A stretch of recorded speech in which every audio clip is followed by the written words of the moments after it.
Seja bem-vindo ao podcast Rádio Lean.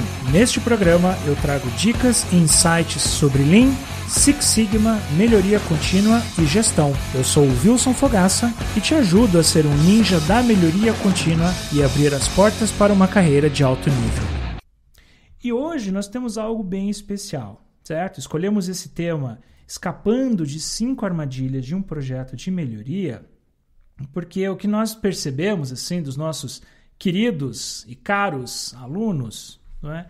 Que muitas vezes a gente aprende muita coisa sobre Lean, aprende muita coisa sobre Six Sigma, aprende tudo isso, e aí a gente começa a meter a mão na massa, começa a fazer as coisas acontecerem, gente, e aí dá tudo errado, certo? Existem várias armadilhas sobre isso, várias dificuldades diferentes que a gente precisa superar para a gente poder ter o nosso resultado, ter o nosso trabalho bem feito, certo? E gente, é aquilo que eu sempre falo, tá? Não é somente sobre ferramentas. É muito mais sobre comportamentos, sobre as habilidades, sobre as atitudes. É muito mais sobre isso do que qualquer outra coisa, certo? Então nesse tema de hoje, a gente trouxe aqui alguns alertas, algo que vai te ajudar a evitar algumas dores de cabeça. Legal? Que são mais comuns nas empresas que a gente faz trabalho de consultoria e nos nossos alunos aqui da escola, né? Normalmente é o que acontece, tá? Então, galera, é o seguinte, eu trouxe aqui, na verdade são até mais do que 5 armadilhas, tá? São até mais do que 5.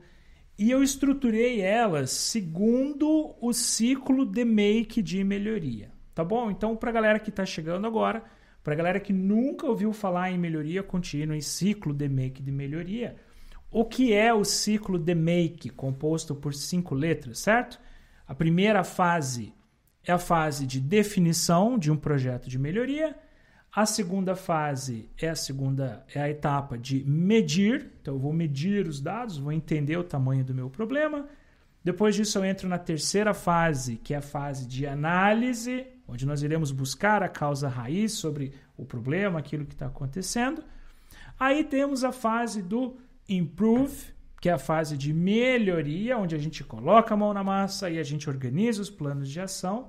E vamos terminar lá na etapa de control, etapa de controle, certo? Onde, nessa fase, nós queremos sustentar as melhorias ao longo do tempo. Muito bem. E o que acontece, galera, é que cada uma dessas fases tem algumas armadilhas. Então, no começo do podcast, eu ia trazer 5 armadilhas e eu acabei trazendo até mais para enriquecer um pouco a nossa noite aqui e a nossa discussão. Legal? Então, vamos começar do começo aqui. Fase de definição. Na primeira fase do projeto, o começo de tudo.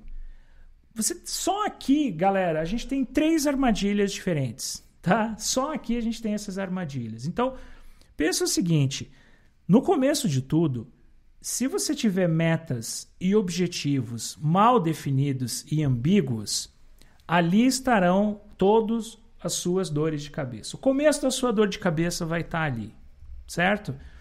Por quê? Porque a ambiguidade é algo que complica demais a nossa vida nas nossas empresas. E não só isso, tá? Mas eu diria até que na nossa vida pessoal, todas as vezes que nós somos ambíguos demais, duvidosos demais, que nós abrimos brechas para interpretações diferentes, a gente tem uma baita de uma dor de cabeça com isso. Isso sempre acontece. Pode ver, não é? A galera vai lá, tem alguma dúvida, não, mas fica o dito pelo não dito, e eu achei que era 1 e era 2, esse tipo de coisa. Basta você ver numa empresa, por exemplo, o feedback que você ganha do teu chefe em sessão de feedback, certo? Você trabalha lá o ano inteiro, cara, você faz um monte de coisa, trabalha, se esforça, veste a camisa da empresa, faz o que tem que fazer, um monte, sábado, domingo, feriado, hora extra, cara, você faz tudo isso. Daí chega lá no final do ano, cara, o teu chefe vai te falar, não, mas veja bem, você poderia ter feito algo a mais, poderia ter sido algo mais bacana, né? Você poderia ter caprichado mais naquele resultado. E aí você vai falar, cara, mas vem cá, como assim caprichado mais nesse resultado? O que você estava esperando de mim? A maioria das empresas não tem isso organizado, por exemplo, no começo do ano, quando eles vão definir a estratégia e tudo, certo? E aí chega lá no final do ano, você trabalha pra caramba e ainda assim você leva um balde de água fria do seu chefe. Por quê? Porque os seus objetivos, as suas entregas foram ambíguas, elas não foram muito bem definidas, certo? Então, se você não define bem os seus objetivos, as coisas já começam a dar errado por aí. Gente, e assim, ó, isso parece muito óbvio, parece muito básico, mas a gente erra demais na hora de propor as nossas metas, de propor os nossos objetivos. Cara, a gente erra pra caramba, a gente faz um monte de coisa errada. A gente esquece daquela regrinha do SMART. Lembra da regrinha do SMART que salva a vida? Então não pode esquecer, isso não pode acontecer. E aí, nessa atribuição de objetivos, existe uma emboscada muito grande que é o peso das suas metas, tá? O que acontece? Se na hora de colocar as suas metas, você coloca uma meta assim, que ela é agressiva demais, muito puxada, o que acontece? Cara, você já vai começar o projeto com o jogo perdido. As pessoas já vão olhar assim e falar, não, mas isso aqui é impossível de fazer. A gente nunca vai conseguir atingir esse resultado. Não é isso que acontece? Nunca vai conseguir esse resultado. Eu até lembro de uma vez, né, eu estava fazendo um trabalho de consultoria numa empresa. Esse é um caso clássico, assim, eu conto várias vezes, conto nas aulas porque ele cabe muito bem. Uma empresa que ela tinha um histórico de faturamento de R$7.000 por dia nas operações dela, e aí veio a pandemia, eles precisaram se reestruturar, as lojas não podiam mais abrir e tinham que trabalhar com o sistema de delivery, entregando materiais para os clientes. Beleza, loja fechada. E aí o dono da empresa um dia me chamou lá para a gente conversar, bater um papo, e ele falou, cara, a sua meta diária de faturamento é R$40.000. Eu falei, cara, peraí, mas calma lá, deixa eu entender uma coisa. Você quer sair de 7 para R$40.000? Como assim? Como que isso vai acontecer? E por que 40 e não, sei lá, 38, 42, 43? Por que exatamente 40? Daí o cara falou, cara, é que 40 pau é o custo diário que eu tenho para manter a estrutura, manter a loja. E agora, como a loja está fechada, eu não tenho clientes aqui dentro, então você precisa vender 40 mil em entregas para os seus clientes. Eu falei, cara, faz total sentido. Só que é o seguinte, no negócio de entregas hoje, cara, você fatura ali 7 mil por dia. E agora você quer faturar 40? Cara, não vai dar certo, né? Olha, vamos começar devagar, vamos colocar ali, sei lá, 10, 11, 12, fazer uma meta escalonada, alguma coisa assim. Não, ele queria 40. Falei, mas 40 é muito longe. Mas não deu outra. Quando a gente começou ali a trabalhar com o time de projeto, primeira reunião que eu fiz de consultoria com a galera, eles olharam aquele indicador lá, Wilson, mas 40 mil, cara, isso é impossível de fazer, certo? Então, os teus problemas começam aí. Se você colocar metas agressivas demais, não vai rolar. Já é um jogo perdido. E o oposto também é verdadeiro. Se você colocar metas fraquinhas demais, o que o time vai pensar? Cara, o molho sai mais caro do que o peixe, certo? Vou fazer todo esse esforço, todo isso aqui para nada, para essa meta, para esse negócio pequenininho desse jeito, certo? Então, assim, as suas metas elas têm que ser suficientemente agressivas, metas bacanas que você vai lá, vai pegar, vai brigar, vai brilhar os olhos ali, né, do seu público, do seu chefe, do time de projeto, e você consegue fazer um projeto bacana com isso. Legal? Então, só aqui eu já trouxe 2 armadilhas para vocês. A terceira, que também entra nessa fase do define, são as estimativas financeiras mal realizadas, certo? Então, nesse começo do projeto, você tem que ser muito cuidadoso com isso, porque como você ainda não conhece o projeto, você não conhece o potencial, não conhece o que pode dar certo, você não tem muita certeza sobre a grana que você pode faturar, é perigoso você prometer uma meta muito agressiva. Muito bem. Então, uma sugestão para você é você trabalhar ali com um colchão, trabalhar com uma margem. Então, você pode propor ali, por exemplo, uma questão de, no melhor caso, eu tenho esse resultado e no pior caso, eu tenho esse resultado. E aí, com isso, você tem aquela margem para trabalhar ali dentro. É a mesma coisa com os seus custos. Você não sabe muito bem quanto vai custar, o que você vai ter que investir no projeto. Você está começando agora. Então, você tenta fazer um orçamento ali dos seus custos. Fala para o seu chefe, olha, de economia do projeto, por exemplo, posso ter entre 200 e 100 mil, por exemplo, e de custos de investimentos eu vou ter entre 50 e 30, por exemplo, certo? Então, você faz essa projeção. Isso te protege, porque no começo do projeto você não tem os dados ainda para fazer uma promessa muito firme. Legal? E aí, com isso, você evita uma grande dor de cabeça lá na frente. Porque as pessoas vão falar, viu, vem cá, mas você falou que você ia economizar 100 mil e deu 75. O que aconteceu? Você prometeu 100 mil para mim e deu 75. Aí eu falo, cara, não é que eu prometi, é que eu não conhecia o projeto antes. E agora está tudo diferente. Legal? Esse é um ponto. Quando a gente entra na fase do measure, que é a segunda fase do projeto de melhoria, que é a fase onde nós iremos medir o tamanho do monstro para ver se o problema é do tamanho do monstro ou se é do tamanho de uma lagartixa, algo muito comum que a gente vê é a gente fazer uma coleta de dados sem uma estratégia muito bem definida. Olha isso, hein? Tá? Então, a gente vai lá, você vai fazer uma coleta de dados, mas normalmente a gente faz uma coleta de dados mais rasa. Ah, então tá bom. Então eu vou olhar aqui o meu histórico, vou olhar os 12 últimos meses, vou olhar os 100 últimos dias, por exemplo, né? Vou olhar as 100 últimas horas, dependendo do teu fluxo, do teu processo.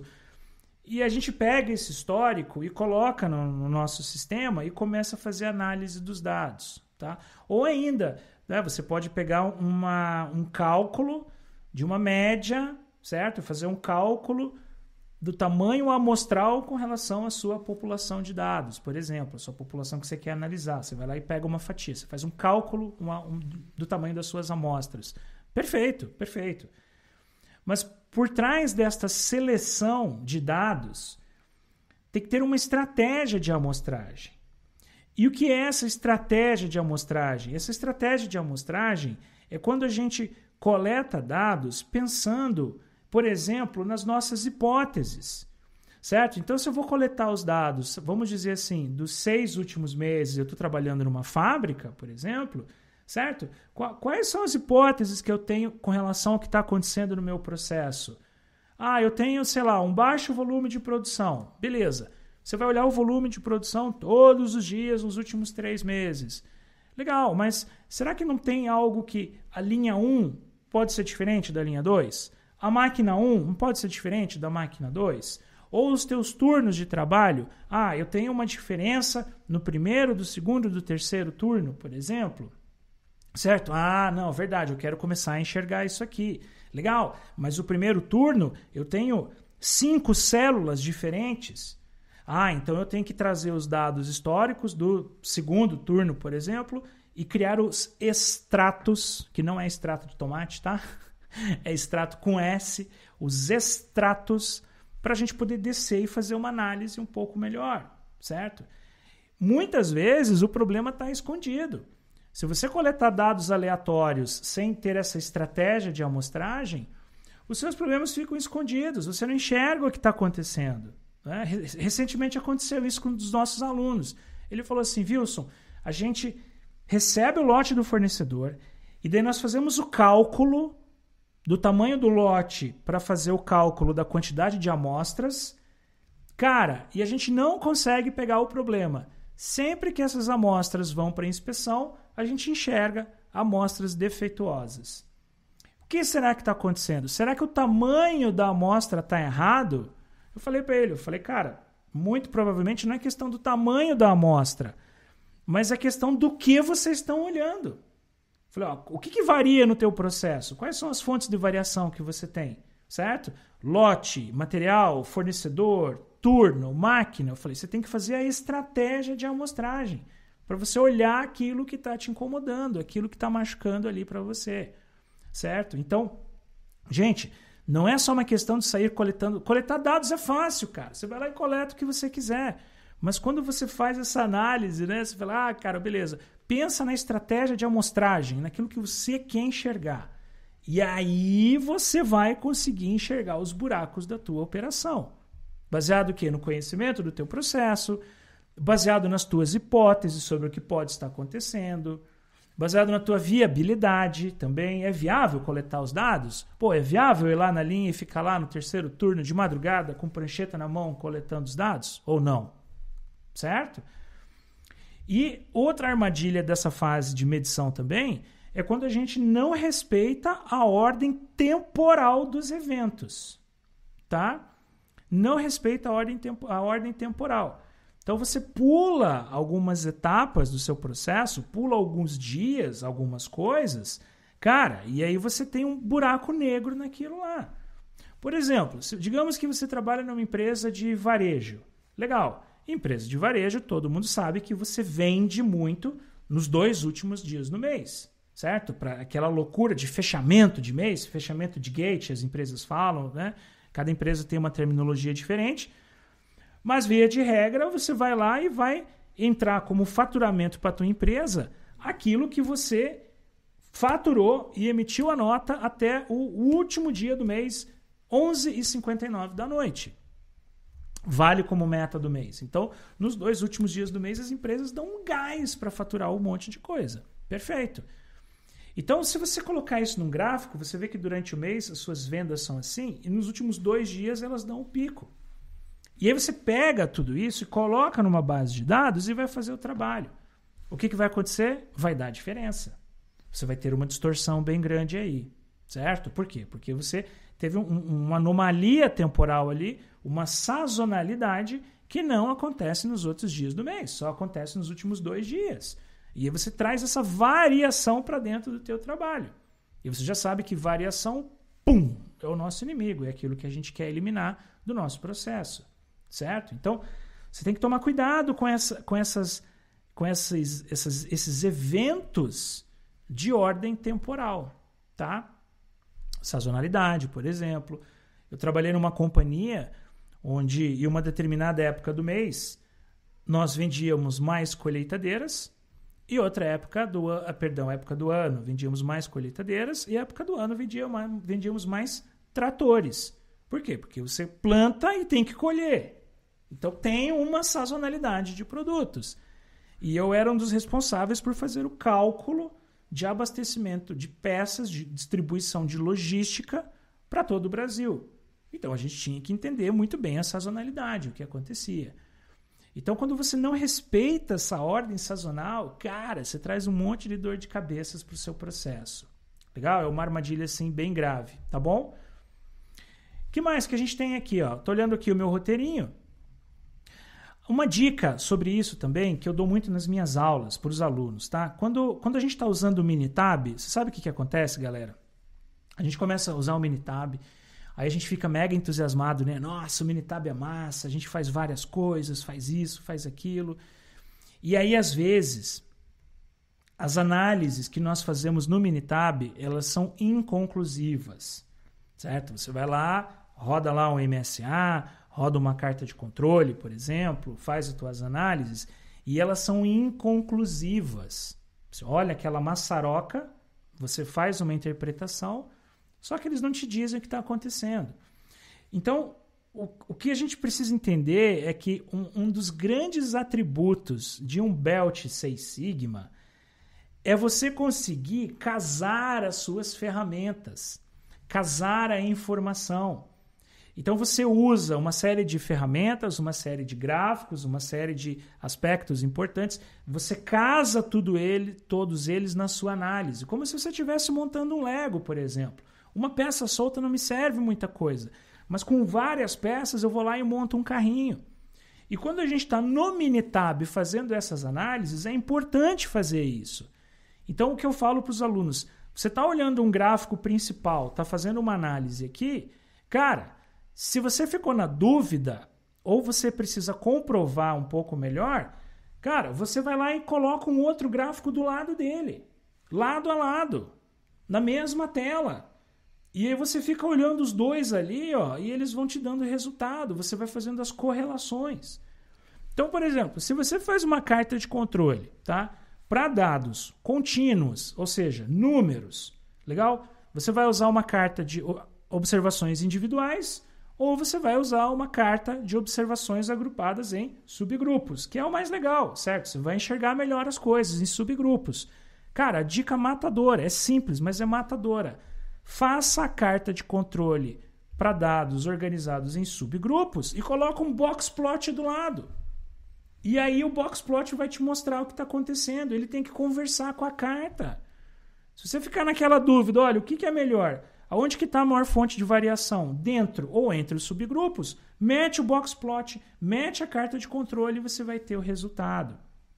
Então você faz isso com as cartas de controle, você faz isso com o seu MSA, para ter uma leitura, você faz isso com DOE, quando você coloca lá o gráfico de Pareto e o gráfico de efeitos principais. Você faz isso também no DOE, quando você coloca lá o gráfico de interação com os gráficos de efeitos principais. Você também pode fazer isso para tirar a dúvida, certo?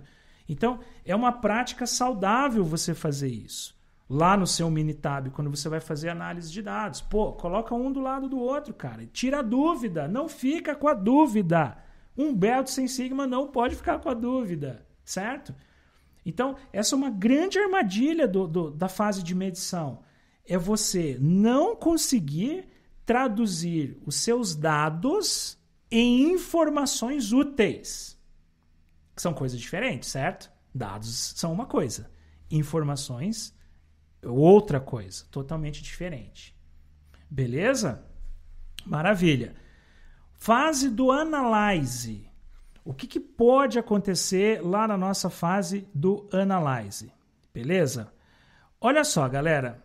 Na fase do Analyze, tá?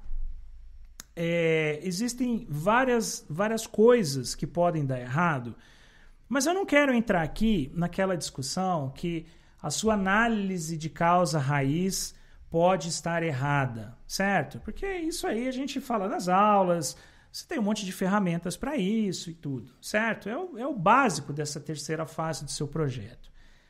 Mas eu quero chamar a atenção aqui para outras armadilhas, principalmente para quem está chegando agora, como Green Belt, como Black Belt, que pode estar suscetível, que a gente nem enxerga, tá, o que está acontecendo.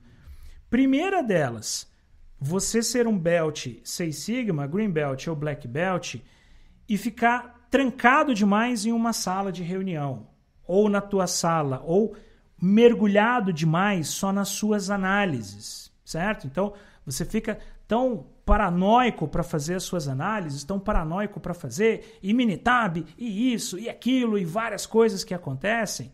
Cara, e daí quando você vê, você está imerso ali em uma análise estatística, uma análise gráfica tão densa que você esquece do mundo. Você esquece das pessoas, você esquece das outras visões, você esquece de aspectos colaborativos do projeto, que você precisa ter de outras pessoas, e você vira um nerd 6 Sigma, certo? E o problema está aí, cara. Você vira um nerd 6 Sigma como esse, e aí você começa a trazer uma linguagem técnica demais, né? Falando com as pessoas, não, porque eu faço aqui um DOE, um Design of Experiments, eu faço uma análise de variância, não sei o quê. A gente tem que tomar cuidado, porque senão a gente fica egocêntrico demais, fica jactoso demais, certo? E tudo que você não quer que isso aconteça é exatamente essa percepção, certo? Por quê? Porque você vai estar trabalhando com pessoas. As pessoas têm que trabalhar com você porque elas querem trabalhar com você, e não porque você está mandando nelas, certo? E quando você é boçal demais, você é nerd demais, você assusta as pessoas. Vai falar, não, cara, pô, peraí, olha esse cara, olha o que está acontecendo com ele, né? O popular metido a besta que a gente fala, certo? Então você tem que tomar um pouco de cuidado com isso, certo? Para continuar sendo uma pessoa né, agradável sobre o âmbito pessoal, uma pessoa de fácil convívio, e ter uma linguagem técnica, mas de fácil digestão para o time de projeto, para entender. Então, né, você não pode ser egocêntrico demais. Legal? Outra armadilha, não ir ao Gemba e entender que o processo é o soberano. Olha isso, hein? Tá? É aquela questão de você ser um consultor de escritório ou um líder Lean de escritório. Vocês já devem ter ouvido falar disso aí, certo? Eu até passei por uma experiência dessa também, em consultoria. A gente tem um nosso instituto, que nós temos consultoria em diversas áreas diferentes, em processo de logística, melhoria contínua, Lean Six Sigma, que é a minha atuação, e temos outros consultores que trabalham com finanças, com RH, com tecnologia, ou seja, temos um grupo de consultores lá no nosso instituto. E aí um dia um desses consultores estava num cliente fazendo trabalho na área financeira e ele percebeu que a fábrica estava ociosa, que os volumes de produção eram muito baixos e falou com o dono da empresa, falou assim, olha, posso trazer aqui o Wilson, nosso consultor Lean, para te ajudar aqui na fábrica? E ele falou assim, cara, pode, mas tem uma coisa, já tivemos outras 2 consultorias que não deram certo, mas como eu gosto de vocês da área de finanças, eu vou dar uma chance para vocês. Aí o cara me ligou e falou isso, né? Falou, esse negócio é o seguinte, cara, saiba que outras 2 consultorias já vieram e não rolou, não deu certo. Daí eu pensei, ai, olha o tamanho da responsa agora, o que eu vou fazer? Beleza, peguei o avião, fui lá para aquela empresa, isso um pouco antes da pandemia. E aí quando eu cheguei lá na empresa, a primeira coisa que eu fiz foi chamar as pessoas que tinham participado das outras consultorias, as pessoas que iam fazer parte do projeto, eu ia fazer um Kaizen lá com eles para começar. E aí eu perguntei para eles, né, como que tinha sido a experiência deles com o Lean, com as outras consultorias, o que tinha dado certo, o que tinha dado errado. E eu descobri o seguinte, as outras consultorias não iam para o Gemba. Né? O que é o Gemba? O Gemba é a palavra japonesa para o local onde as coisas acontecem. É a cena do crime. Isso é estar no Gemba, é você ver com os seus próprios olhos, tá? Gemba Walk, ou seja, a caminhada pelo Gemba, é quando você vai andar na sua fábrica, por exemplo, você vai andar no seu estoque da logística, você vai visitar a cozinha do seu restaurante, certo? Você vai visitar a área hospitalar, o seu centro cirúrgico do hospital, enfim, a área onde a ação acontece, e você vai fazer uma caminhada para enxergar os desperdícios, o que está acontecendo de errado. E aí você vai com um material, uma preparação para isso, pode ser um checklist, pode ser alguma outra metodologia, pode ser um roteiro, mas não é uma simples visita, né? Você não está lá para fazer turismo, você está lá para olhar as linhas, olhar o que está acontecendo no seu Gemba com seus próprios olhos e tirar as suas próprias conclusões sobre aquilo que está dando errado no processo, certo? Observação direta do fenômeno. Isso que é Gemba Walk, a prática do Gemba Walk. Legal? Que, diga-se de passagem, pelos líderes de uma empresa, gerente, líder, coordenador, tem que ser feita todos os dias, certo? Todos os dias temos desperdício. E aí, essa é uma das armadilhas.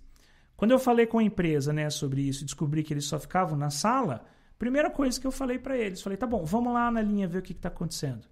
Daí os caras foram lá comigo, a gente foi lá na linha, viu o que estava pegando, voltou, começamos a fazer o trabalho, no meio da tarde deu, vamos de novo lá na linha. Daí os caras olharam, nossa, mas você vai de novo lá na fábrica? Eu falei, sim, vamos de novo lá na fábrica, vamos quantas vezes for necessário. E daí que eu comecei a entender. Eram consultores que só ficavam dentro da sala, o cara não ia. E essa é uma armadilha enorme nessa etapa do analyze do processo. Você fica tão imerso em fatos, tão imerso em análises estatísticas, tudo que está acontecendo, que você esquece que o processo é soberano. Às vezes, gente, a gente faz as nossas análises, sabe quando você olha aquele número e você sabe que ele não bate, você fala, cara, eu tô vendo, o cálculo tá certo, o número tá aqui, mas não é esse o processo. Não é isso que está acontecendo, não é isso que eu tô vendo. Então, tem uma coisa, tá? Entre o número e o que está acontecendo no Gemba, Cara, fique com o que está acontecendo no Gemba. O Gemba é soberano.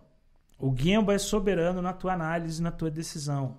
Certo? Isso é uma baita quebra de paradigma. Então nós temos que ter a cabeça aberta como profissionais BELT, especialistas em melhoria contínua, e entender isso. Daí você vai entender, peraí, se o número não reflete o que está acontecendo no Gemba, então o que está errado é o número, não é o Gemba. Por mais que você esteja cheio de perdas e desperdícios que você ainda vai investigar. Legal? Se você não pensa assim diferente, cara, você não tem essa cultura, essa visão que o Gemba é soberano, você cai numa armadilha muito grande nessa fase do Analyze. Legal? Que mais que nós temos aqui? Deixa eu ver. Olha só, na fase do Improve, que é a quarta fase de um projeto de melhoria. Legal? Porque a propriedade de um Belt Six Sigma é essa, né, galera? Vamos combinar. A gente consegue fazer tudo bem estruturado, tudo bem segmentado, passo a passo. É aquilo que eu falo, é o GPS, é a receita de bolo. Se você seguir o GPS, se você seguir a receita de bolo, não tem erro. Você não pode pular etapa.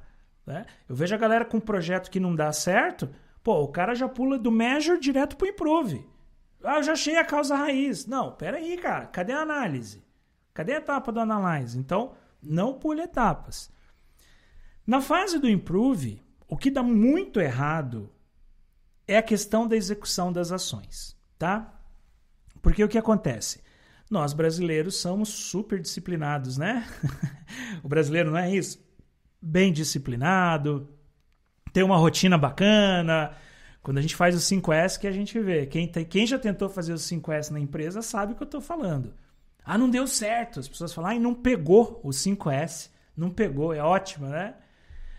A implementação do 5S não deu certo. Cara, você não quer implementar o 5S. Você quer viver com o 5S, certo? O 5S não é algo que você quer implementar. É algo que você usa para chegar lá. É filosofia de vida. É filosofia de trabalho, certo? Por isso que já começa aí o seu problema na hora de implementar o 5S. E aí vai cair na disciplina. E na fase do Improve, galera, o que pega é a disciplina. Sério mesmo, é a disciplina. Você vai lá, faz um plano de ação lindo, bem bonitão, com 50 ações para resolver o problema na causa raiz, a galera começa a atrasar. Aí a galera não atrasa, aí você vai lá e cobra do cara, como é que ficou aquela ação? Ah, pois é, eu tô um pouco atrasado, mas semana que vem, sabe? Começa aquele imbróglio, né? Aquela confusão toda, porque a gente perde a disciplina. E aí, o que acontece? O teu processo, cara, ele vira um terreno baldio, o teu projeto vira um terreno baldio, certo? Projeto que não tem dono, cara, é terreno baldio, só lixo, só atraso, só confusão. Você tem que estar limpando toda hora, você tem que estar controlando toda hora, você tem que estar vigiando o teu terreno, senão fica cheio de macumba e cheio de lixo. Num projeto de melhoria é a mesma coisa, certo? Então, assim, cuida para você não ter ações incompatíveis com o tempo do projeto, tá? Coisas complexas demais, coisas grandes demais, legal? E cuida também, nesse aspecto, da comunicação, legal? Olha a rádio peão aqui. Então, de novo, um dos grandes problemas na etapa Improve do seu projeto é o ruído de comunicação. Rádio peão. Você vai lá, faz uma reunião Kaizen com a galera, uma rodada Kaizen, sai todo mundo da reunião, plano de ação traçado, 2, 3 dias você vai cobrar a galera das ações e começa aquele discurso. Mas eu não combinei isso. Não, peraí, viu? Sim, eu estava na reunião, mas é outra coisa que eu combinei. Eu não me comprometi com essa ação, eu não me comprometi com essa data. Não é isso que acontece? Então, uma dica de ouro para isso aí é você dominar técnicas de comunicação assertiva, tá? E se você olhar a disciplina dentro de gestão de projetos, lá do PMBOK, a área de conhecimento chamada gerenciamento das comunicações, você vai ver que algo muito legal de fazer é uma matriz de comunicação. Então, você traz uma ferramenta da formação, da gestão de projetos para dentro do seu projeto Lean Six Sigma. É bem bacana e ajuda bastante a fazer isso aí, tá? E durante a reunião, já faça a ata de reunião. Então a reunião está lá rolando, pega uma pessoa para te ajudar, abre ali o notebook, já faça a ata. Antes de terminar a reunião, você pega a ata e fala, galera, vamos ler aqui a ata, vamos fazer uma revisão agora? A gente discutiu isso, esse tópico, mais isso aqui. Beleza? Todo mundo concorda? Ah, concordamos. Pega ali, já dispara por e-mail para as pessoas e está tudo certo. Ninguém vai poder falar que não concordou, que não topa aquilo lá, porque você revisou antes de fechar a reunião. É uma dica simples, mas ela é muito poderosa. Veja, vocês gostam de fazer ata de reunião? Cara, ninguém gosta de fazer. Termina a reunião, a gente não faz a ata, aí a gente vai embora. Uma semana depois, você lembra que você está atrasado com a ata de reunião? Você para fazer?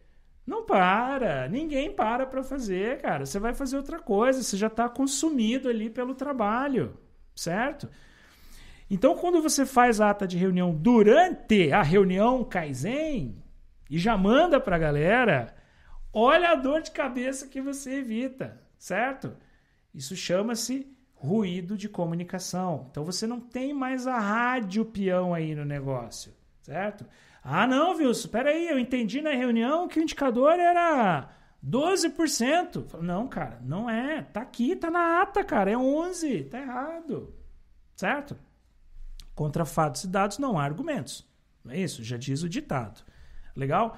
Então, nessa etapa do Improve, isso é importante.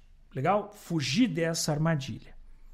E na fase Control, tem armadilha também na última etapa? Tem. Sempre tem armadilhas, tá? E eu falo para vocês que a etapa Control talvez seja uma das que tem as maiores emboscadas. Talvez, uma percepção minha, certo? Ninguém é dono da verdade absoluta.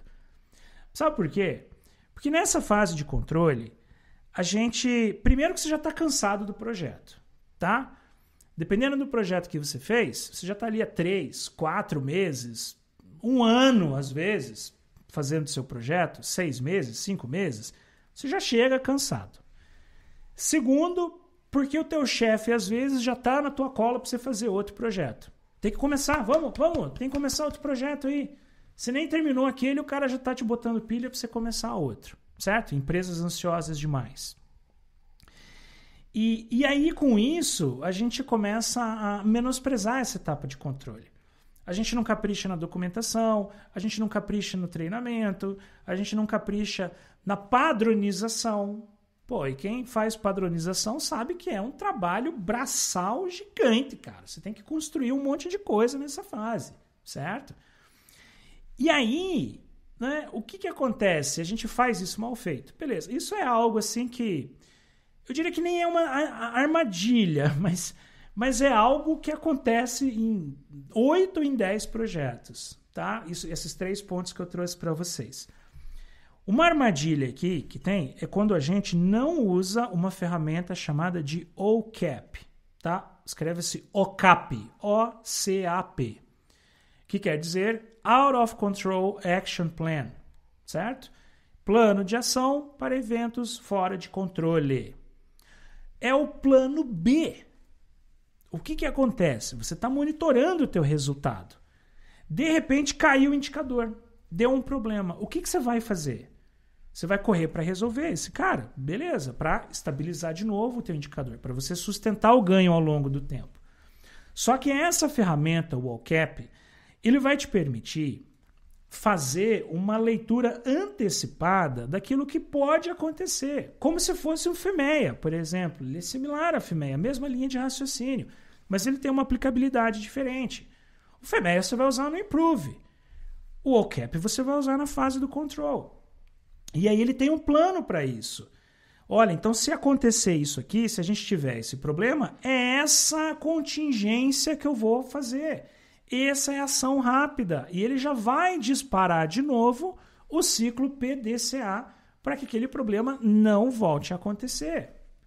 Por isso que essa ferramenta é muito legal. Gente, põe uma coisa na cabeça de vocês. Problema todas as empresas têm e sempre vão ter. Sempre vão ter. A grande questão é qual é a velocidade que a gente leva para resolver tudo isso. Nós somos rápidos ou nós somos devagar demais?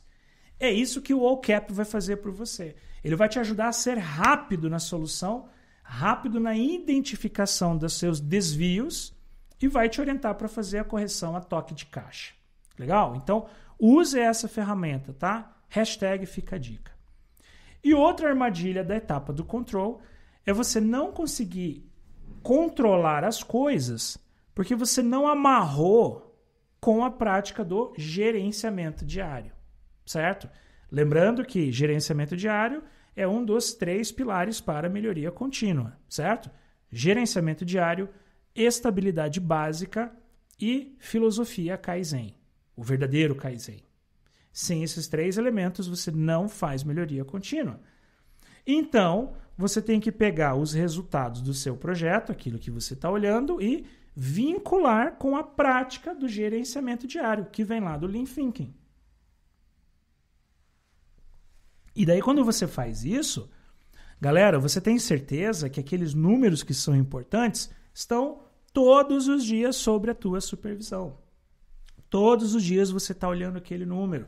Todos os dias você está olhando aquele indicador.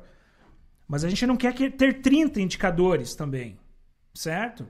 Que é uma outra armadilha da etapa de controle, que é outra armadilha, certo? Vai lá no gerenciamento diário, pô, tem nego que traz lá 20 indicadores, 30 indicadores do mesmo projeto. E não é isso, tá? Aí já começa grande parte dos nossos problemas. Eu falei sobre isso esses dias nas redes sociais. Então, se você tiver um projeto de melhoria e você tem que trazer isso para um formato de gerenciamento diário, é muito simples. Traga apenas 4 classes de indicadores, certo? O indicador de custo, o indicador de prazo, o indicador de qualidade e o indicador de produtividade. Um de cada. Legal? E aí, com esse um de cada, você consegue fazer uma boa leitura do teu processo, consegue enxergar aqueles desvios táticos e operacionais que acontecem no dia a dia, que é isso que vai complicar a tua vida. É isso que vai jogar água no teu chopp. Você vai tomar aquele chopp, vai estar com gosto ruim, aguado demais. Então não deixe isso acontecer.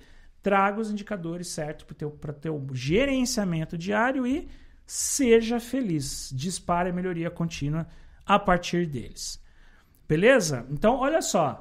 Na chamada do podcast de hoje, eu falei que eu ia trazer 5 armadilhas para você. A gente trouxe aqui, 3 do Define, 2 do Measure, tá? Mais 3 do Analyze, 3 do Improve e 2 do Control. Até perdi a conta de tanta dica que a gente traz aqui, tá bom? Porque aqui no podcast Rádio Lean é assim.